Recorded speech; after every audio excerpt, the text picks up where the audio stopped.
बातमी आहे ओबीसी आंदोलनासंदर्भातली। मंत्री छगन भुजबळ आणि राष्ट्रीय ओबीसी महासंघाचे अध्यक्ष डॉक्टर बबनराव तायवाडे यांची फोनवरून चर्चा झालेली आहे। आजच्या मुंबईमधील बैठकीमध्ये आंदोलनाबाबत जो निर्णय होईल त्यामध्ये राष्ट्रीय ओबीसी महासंघ सहभागी होणार आहे।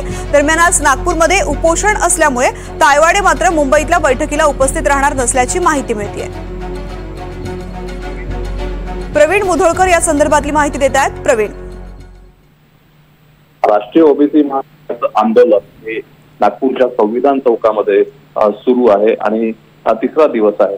त्यामुळे एकीकडे ओबीसीचं आंदोलन सुरू आहे, दुसरीकडे जरांगे पाटील यांचं आंदोलन सुरू आहे।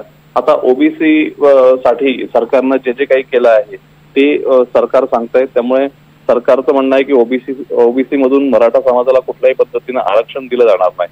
त्यामुळे लिखित आश्वासन पाहिजे आहे असं ओबीसी महासंघाचं म्हणणं आहे। त्यामुळे आता या संदर्भामध्ये एक बैठक जी आहे ती महत्त्वाची आयोजित करण्यात आली होती आणि ही बैठक जी आहे ही छगन भुजबळ यांनी आयोजित केली होती।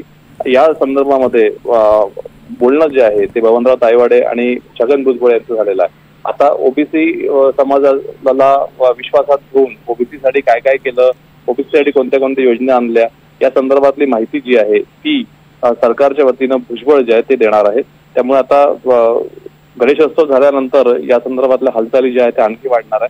पण सध्या तरी फोन जो आहे तो छगन भुजबळ यांनी बबनराव तायवाडे यांना केला आहे आणि मंत्रालय ओबीसी साठी स्थापन झालं, इतर गोष्टी झालेल्या आहेत। त्यामुळे सरकारनं ओबीसी साठी खूप साऱ्या गोष्टी केल्या, तरतुदी केल्या आहे अशी माहिती छगन भुजबळ यांनी दिली आहे। त्यामुळे सध्या तरी या फोनवरती एवढी चर्चा झाली आहे आणि यापुढे बबनराव तायवाडे आणि छगन भुजबळ यांची भेटी होण्याची शक्यता आहे।